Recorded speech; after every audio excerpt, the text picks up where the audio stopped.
Welcome to Breathing Fire MSUM podcasting. This is the first episode that I will be doing for our podcasting class that has just started up this fall. My first special guest here is Mr. John Lahlum. Hello. Good to see you, John. Good to see you too. Thank you for being on here. Thank you very much for having me. Yeah. This is your fourth year at MSUM, right? Yep. Just what's that been like? Awesome. Yeah. So this is my fourth year here at MSUM. Kind of nearing the end. So I'm studying vocal music education. So next semester is student teaching, which is super exciting. I'm getting very excited for that. So this semester is kind of the catch-all, wrap up, do everything before I go off and start practicing everything. So it's a lot of fun. I'm doing a lot of the stuff that I'm kind of training to do, which is awesome. Awesome. What do you think you want to do post-graduation then? The goal is to be in a high school setting or middle school setting for choir. I have started to realize, it being in some younger age brackets, that I wouldn't mind teaching at younger age levels, but probably more so in a choir setting rather than general music. Sure. Not that I hate general music with kids. I think just where my skills are at and what I offer are better suited for a choir setting. Yeah, awesome. I've had the privilege of being in choir with you for the last few years. You were the Soulfire Soulfire president, leader, Soulfire leader, whatever. You were leader of that student org, but you also started the Dragon Scales organization, and you're doing both of those at the same time. I remember my first year. And on top of that, you were also an LC mentor, right? Yeah. So just all of that involvement that year. I mean, how'd you do it? It was a lot of effort and a lot of planning and being super organized. My Google Calendar was my most frequented app. If you looked at my report card for app usage those days, my Google Calendar was the most frequently used app and with the most amount of time spent on that. But I would do it again. It was such a fun time. I'm very thankful now to not be doing everything like that now, so I have more time to do some of my other passions and hobbies. But being a learning community mentor was just great. I mean, I had so much fun with those students, building connections and hosting fun events. Being the president of Soulfire and Dragon Scales is honestly one of the favorite things I've ever done in college. It was right on the nose for what I want to do in life. And just the friendships that were made from that. There's a lot more to being the student leader of a club, more so than just you're leading it. You're shaping lives in a way. You know, when we held auditions for those groups, I took that very seriously because I knew that I was kind of shaping someone's life in that process, you know, like you're going to be in this group, you're going to be in this group. So sorry, we don't have enough space anymore. Right. And so making that decision, I mean, I made friends. I mean, we became pretty close through that experience. I mean, through choir, of course, but also, you know, you were in Soulfire with me. And so we had a lot of this time to hang out and become friends. And I felt, you know, that has definitely shaped my life. It's shaped your life in a new way, in an awesome way. You're a cool dude. So I appreciate that. It was, I would do it all again. It was awesome. I still remember my freshman year, doing all the student org extravaganza welcome week activities. I remember you were tabling for Soulfire and Dragon Scales, and you had mentioned there were pop acapella and vocal jazz. And I'm like, sure, I'll sign up. I'll do an audition. I didn't know I'd get in.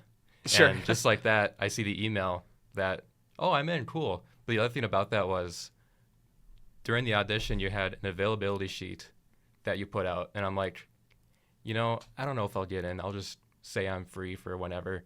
And I got in. And I remember you were like, we will be having rehearsal at 5:30 on Friday nights. And I'm like, what? The thing is, that first rehearsal, I had already had another commitment. I was calling a public address football game for my hometown. That's right. I remember that. Yeah. And I remember telling you that, thinking, oh, I'm so screwed. And then you were already talking to a bunch of people leaving the Center for Arts. And I remember coming up to you, I'm like, John, I can't be at the first rehearsal. And you're like, let me guess, it's because of work. And I'm like, oh, I mean, I have I already have another commitment to do this thing. You're like, sounds good. Just I'll see you next week. And I'm like, oh, okay. But I just remember that, time commitments were a big deal for that as well, too. Sure. Yeah. And it was just a big welcome for me to be in college, Yeah. And that was I was guessing it was work, looking at everyone's schedules and everything. I just really wanted you to be there because you're a good singer. So I just really wanted you to be there. Yeah. And but that was your second year of college. Yep. You were doing all of that. Your third semester and second semester is music ed, right? You didn't start out as music ed. No, I started out undeclared. I was actually thinking finance or economics, which always shocks people to hear, knowing if they know me in person. Now they're like, "You were thinking that? What's wrong with you?" I think there's actually something really interesting about the microeconomics, personal choice decisions when it comes to that sort of stuff. I'd love to learn how to manage my decisions someday, but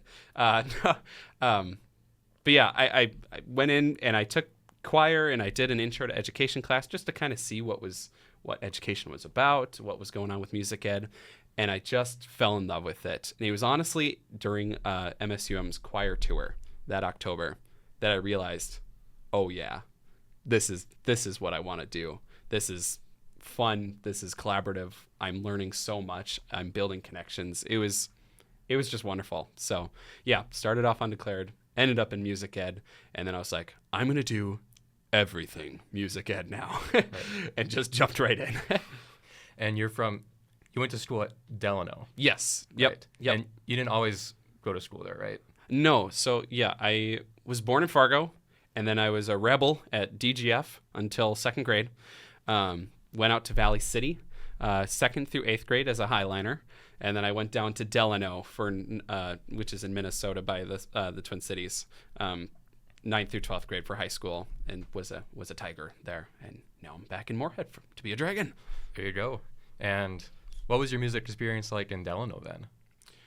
It was good. It was, I would have to say, coming from Valley City, which is in kind of on its own and on its lonesome in North Dakota, to a suburb school which has a lot more resources. There were a lot more opportunities in the area for that. So one big thing that I got that I didn't have as much in Valley City was a really well-structured musical theater program. So through that experience, I really fell in love with musical theater, and I did musicals like as a kid growing up here and there for fun, but it was really in high school at Delano that I was like, oh yeah, this is something that I really like doing. And then choir was awesome. Ended up being a choir teacher, so kind of a testament to maybe my experience with that there as well. Cool. I might know some instructors from Delano. Can you name any names off the top of your head that you had? I'll say some. There's probably a couple names that are rattling on the top of my head. So there's Mike Stout. Okay. He was a science teacher. If you know Jake Stout, Mm-hmm. yep, that's his dad. There is Mr. Eric Conway is the current choir director there, and he was my choir director when I went. Okay. There is Mr. Jason Coots. He's the band director. And there's a Mr. Mike Daly, who's also another band director, but for jazz band more specifically. Mike Daly, is he related to Owen Daly? Yes. Yeah, Yep. I know Owen. Owen. He went to Bemidji State. Yes. He went there with my brother, and I had the privilege of seeing him play the mean old saxophone. Yeah. Oh my goodness. Oh my gosh, that kid can play. Yes. No, I think he is either student teaching right now or he recently just graduated. So Okay. in instrumental music ed, if I'm not mistaken. So Cool. he's going to be ripping and roaring in the classrooms, Oh, yeah. which is For sure. super cool. Yeah. I didn't know that you knew him. That's so cool. Yeah.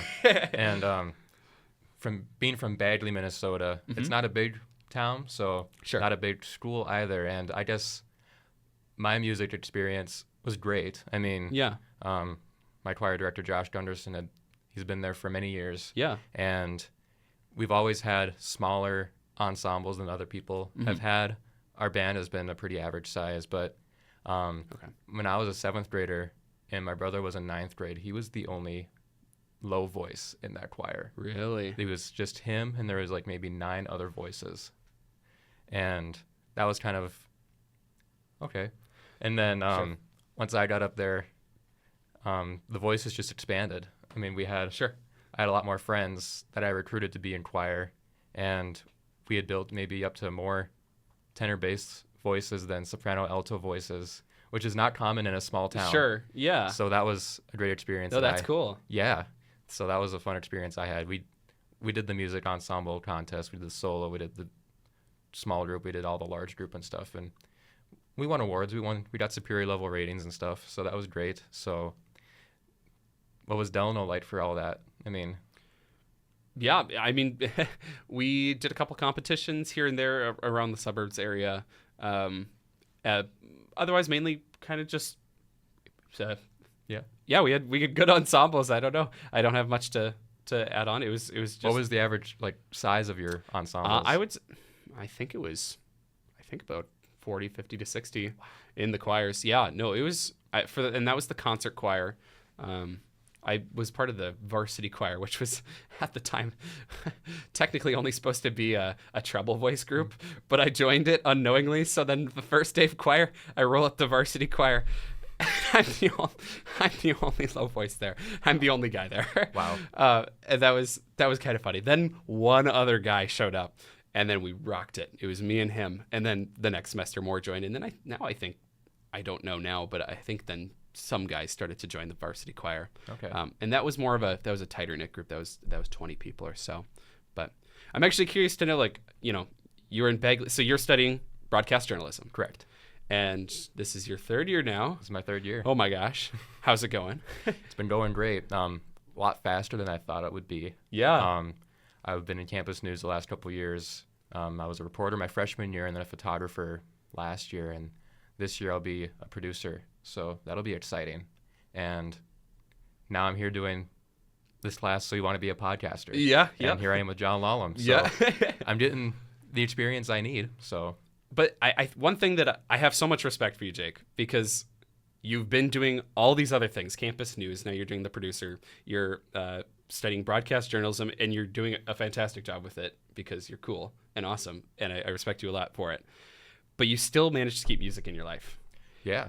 And I want to know, like, your experience with keeping music in your life in that way, right? You're studying all these classes, but you're still showing up to choir. You're still part of Soulfire. You've actually been part of Soulfire longer than me by quite a bit, actually. Yep. Now. So, like, tell me about that. Tell me about your how you balance doing that. So I guess I've been introduced to music since I was very young. I mean, my mom has been singing since she was little, and she was also in choir in high school, and she was part of the Bemidji choir in the 90s, which was a pretty big deal then. Yeah. Mm-hmm. And since then, she's been singing at church, and she's been singing at funerals and all that stuff, and she's always kept that involved. I've known her more she's a teacher for one, but I've known her more as just a singer than a teacher for a lot of my life. And I guess my older brother Zach, he also has been influenced by music through that way as well. He was in the Bemidji choir his time at Bemidji State, and his girlfriend Bria was also in the Bemidji choir. She was a music ed major as well. Oh. So, I mean, music's always been around for me, and just being in college, I've always had the note to myself to stay involved. I remember when I was in 6th grade, so at Bagley we have K through 12. It's like kindergarten through 6th grade is in the elementary building. Okay. And 7th through 12th is in the high school. Okay. And my 6th grade teacher, Mrs. Gerbrat, gave us advice to just be involved. Yeah. And that'll make, there might be trouble, but it'll make life go so much faster. It'll make your school year go by so much faster, and it'll be worth it towards the end. So I did band and choir throughout 7th and 12th grade. Mm-hmm. And I just had fun. Yeah. And I saw what my brother and his girlfriend were doing at Bemidji State. And I'm like, that'd be fun to continue in college. And I almost considered Bemidji State, but sure. I guess they didn't have broadcast journalism there. They just had mass communications. Yeah. So when I heard about MSUM, I'm like, let's see what that's like there. So I remember my dad and I toured MSUM my senior year of high school. Okay. And he and my mom went to MSUM in the 90s for like a year. Okay. And they didn't really enjoy it. Oh. So on the car ride there, my dad is like, sure you want to go here?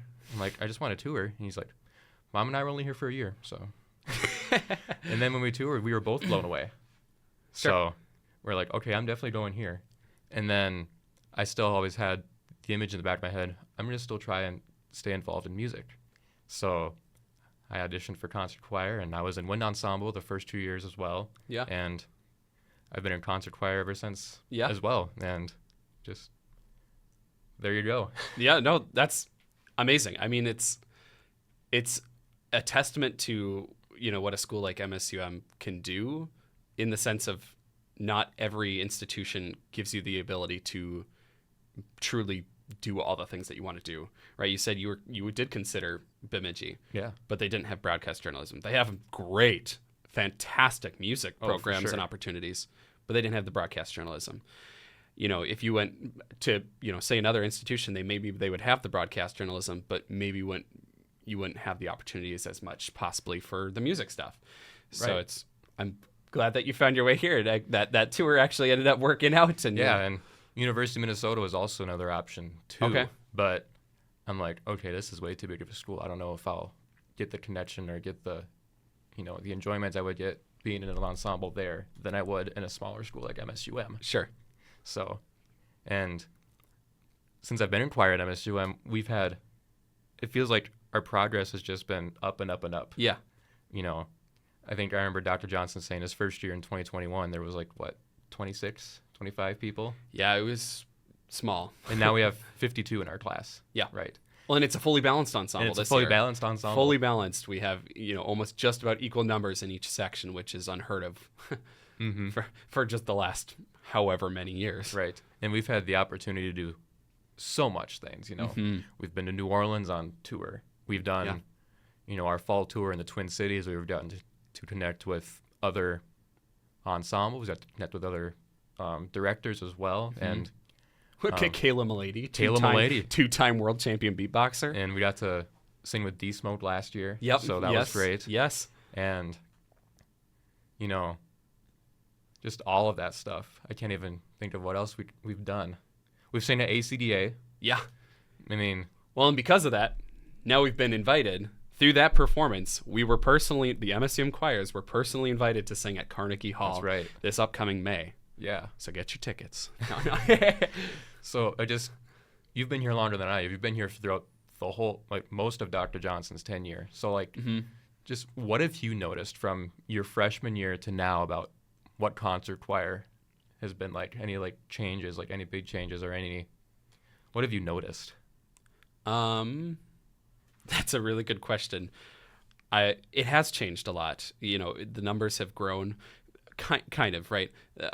We had a whole conversation about this the other day, actually, that while total enrollment for the institution went down, numbers for the choir program stayed the same. So that actually is a testament to the program actually getting larger. So now that there was a 30% increase in the freshman class, or the first year class this year, and now the choir program now has a ton more singers in it this year. So it's been a growing program, and it's been a growing known program. I feel like when I first started, no one really knew about MSUM, and more specifically about MSUM music. Right. And now there's all these first years coming in, and they already know a lot about the choir program. They already are like, oh yeah, we were one of the schools that you visited in, 2023 or something like that. And so it's becoming a more known program, and it's becoming known for its excellence and its community. One big thing that I've noticed is that it has become a tradition now of just the welcomeness that the choir has. Everyone is welcome in the choir program. It was not stuffy before, but it's now this is a welcome community. It will always be a welcome community going forward. So it's been building that excellence and building that community as it goes along, and just becoming known in the greater Minnesota community for that. Mm-hmm. So if you're from the Twin Cities, how did you discover MSUM then? So that's it's a great example, because I had never heard of MSUM before. Neither have I until I got the pamphlet in the mail about it. Sure. Every time I thought, oh, I'm going to college in Moorhead, I thought Concordia. Sure. Or something like that, or the Text College. Yep. So, I mean, when you were looking at options, did you have any other options in mind for school? Yeah, so I heard about MSUM through a friend brother or something like that. It was like a friend of a brother or something like that. And at the time, because I was undeclared, I was thinking, am I going to do business? Am I going to do music ed? I'm not quite sure what I want to do yet. So I wanted an institution that had like those programs kind of like at its forefront. And so there were a couple options that came to mind. I was looking at MSU Mankato because they're in the kind of Twin Cities areas. They're known for a lot of that stuff. And then also VCSU in Valley City. Oh, yeah. Used to live in Valley City. I knew that it was well known for its education program. So just that was on the radar for me as well. And then I heard about MSUM and heard about how business and education are some of its top programs, like nationally and even in some cases internationally renowned for those programs. I was like, well, I better go check this out. And so with Jake Stout, actually, we, on a random day in winter break, decided to come up and tour campus. However, we didn't sign up for a tour at all. We just drove up here, and it was in the middle of a blizzard. We almost did not make it here. Driving 3.5 hours turned into actually more like 5 to 6 hours of a drive because of the poor driving conditions.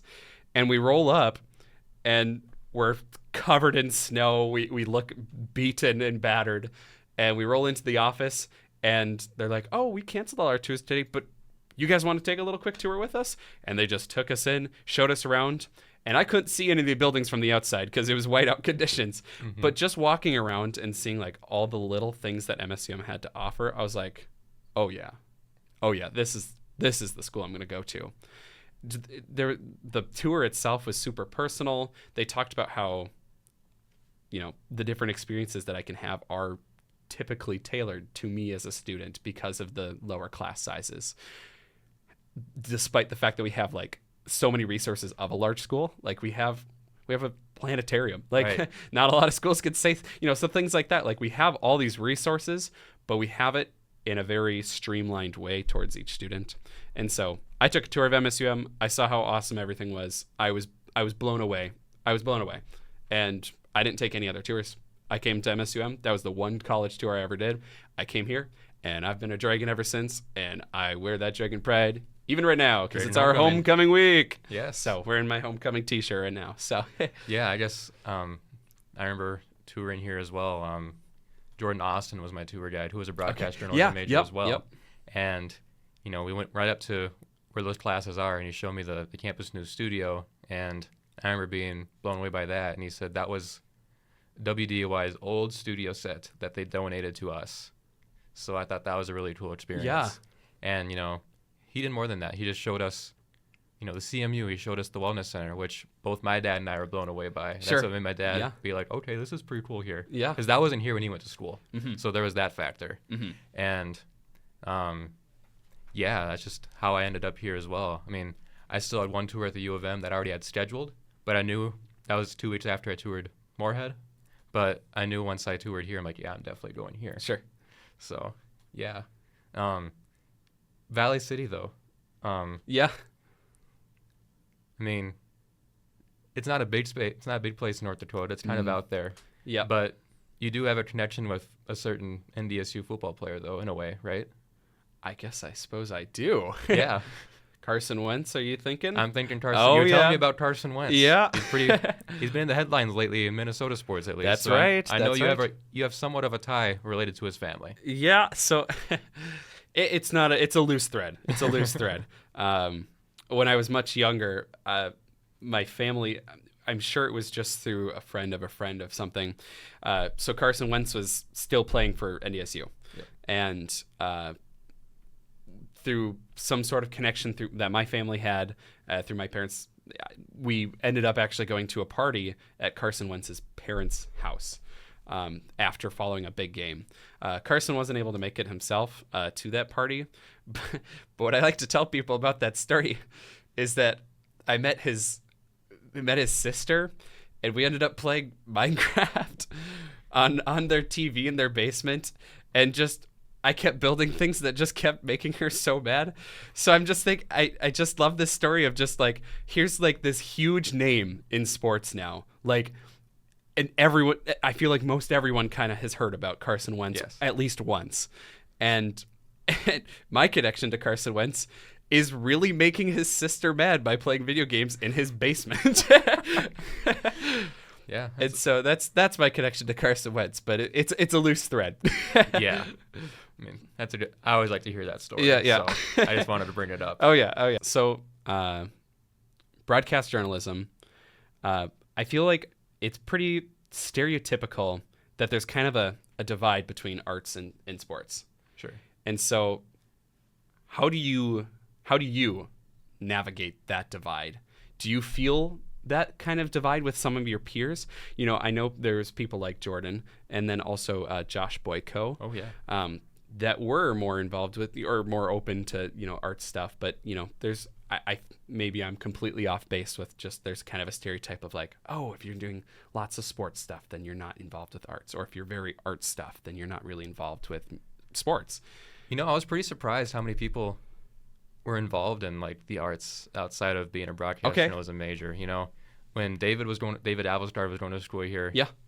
He was in choir, and Yeah. he loved choir as much as I did too. Yeah. And he was a broadcast journalism major as well. And then I didn't sing with Josh in choir because I think my first year was his first year not doing concert choir. Sure. But I know he loved choir. Yeah. And I know he did choir in high school and all that stuff too. And now that Josh has graduated, he's been working at Your Live Event over in Ada, which does a lot of high school sports broadcasts and all that stuff. But I don't know if I should be saying this, but he also started his own YouTube channel. Really? Called Boyko Base Reactions. Oh my gosh. He's been reacting to like Home Free and stuff like that. So that's a pretty cool thing for him too. No, that's awesome. So, I mean, I was genuinely surprised by the amount of people that were in that were also tied to the arts as well. Yeah. So I think this is my own observation. I actually feel in a lot of cases that actually it's a lot of there's a lot of arts or musicians that are not so invested in sports. Myself, I used to play tennis when I was in high school at Delano, but since then, really, I haven't really kept up with sports. I don't really watch much for football or basketball or keep up with what's going on. And I'll even go as far as to say I'm not really even. I don't super pay attention to what's going on in the college scene as well either, including MSUM. I've heard that MSUM football team is doing pretty good this year so far, which is awesome. Mm-hmm. But yeah, I actually, kind of interesting just how that kind of works. That's just another thing too. Growing up, I've always been like a sports fanatic on top of being involved in the arts. Yeah. And I know that there isn't really much of a close tie between those two. So I noticed that especially when I came here to MSUM that there was a lot more of that stereotype that it's kind of not tied together. Sure. So when I'm in choir, I know that like not to talk a lot of sport because I know that's not a lot of people's biggest interests as well. Because I don't like to be stereotyped as because this is throughout all of high school. Oh, he only liked sports. Sure. So I just try not to bring that up as much. Yeah. In that sort of setting, I try to balance those out in between. Like when I'm in class with my friends who also like sports, then I'll talk my ear off. Sure. But I just know that that's not everyone's interest. Sure. In the arts level, and I'm more focused on the arts when I'm there as well. What's been your favorite part of being at MSUM? That could be whether it's in the arts or just anything outside of the classroom. What's been your favorite part of being here so far? I kind of touched on this a little bit earlier, but the fact that I can do a lot of different things all the time. Like, I can be involved in whatever I want to be involved with. Because like you said, in my second year, I was a learning community mentor, president of Soulfire, president of Dragon Scales, but I went to like swing dance club and I did things like that. And I went out and hung out with friends. One of my favorite things about college is just meeting people and then just going and doing something. Oh yeah, just cause. Yep. I remember. Were you part of that? I had a small group of people of just a random assortment of people. I was like, we were all sitting at a table in the Center for the Arts, and it was just a different conglomeration of people that I've never seen before. And I was like, you guys want to go to Best Buy with me? I was there. For you that. were there We for bought that. a laptop. That's right. So like that sort of thing is so awesome because everyone chose to be here. You know, it's Right. there's an excitement in the air about that. But yeah, I think the main thing is that I get to explore who I am and what I want to be in whatever facets that I want to be.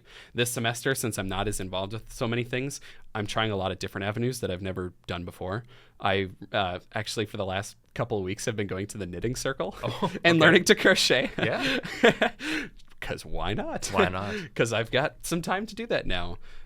This week is homecoming, so I've been going to some of the homecoming events that have been on campus, the Dean's Chili Feed, and I didn't make it to the ice cream social this year, but that's always a good one.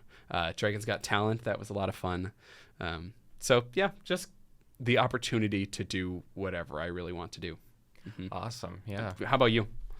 So, Like, I forgot what my question was now. Oh, sorry, sorry, I didn't mean to cut you Favorite off. part is what you said? Yeah. What's your favorite part about college? Yeah, or you make it, or MSUM specifically, or whatever. I guess my favorite part about college so far is just, the people I've met. Like we touched on before, like there's the people that I meet in the classroom. Yeah. But then there's also people I meet in choir. Yeah. Like, choir is considered a class, but I don't consider that a classroom setting. Sure. I consider that, an environment of welcoming and an environment of, you're going to know these guys. Look around. You're going to know these guys in 20 years, whether you never see them again or not. Mm-hmm. And that's been a fun part. And if I hadn't been in concert choir, I don't think I would have done much stuff in college without it. Like, I wouldn't have gone to New Orleans. Yeah. And I would not have gone. We're going to New York. We're singing at Carnegie Hall in May. Yeah. I would have never had that opportunity elsewhere, I don't think. Yeah. If I wasn't in concert choir here. But, also my favorite part is just when Campus News has won many awards for what they've done too. So we've gone down to the cities for the Midwest Journalism Conference to pick up those awards. And it's more about just the people you meet there as well than just picking up your plaque. I got to know my classmates better when I was down there. So I guess the things outside of the classroom that you do with your classmates and your choir mates is what makes the experience so much better, I feel like. And MSUM does a great job at demonstrating that. Yeah. That's what I felt like. That was a good answer. Yeah. We'll put that on a poster. Yeah. But thank you so much for being here. Yeah, thank you. I'm so glad we got to do this. I didn't know some of this stuff about you. This was really cool, Yeah. actually. But yeah. Well, thank you for having me. Make sure to join us next week. No, we're having someone cool come on. No. Yeah. John Lahlum, everyone. So Thank you. thank you.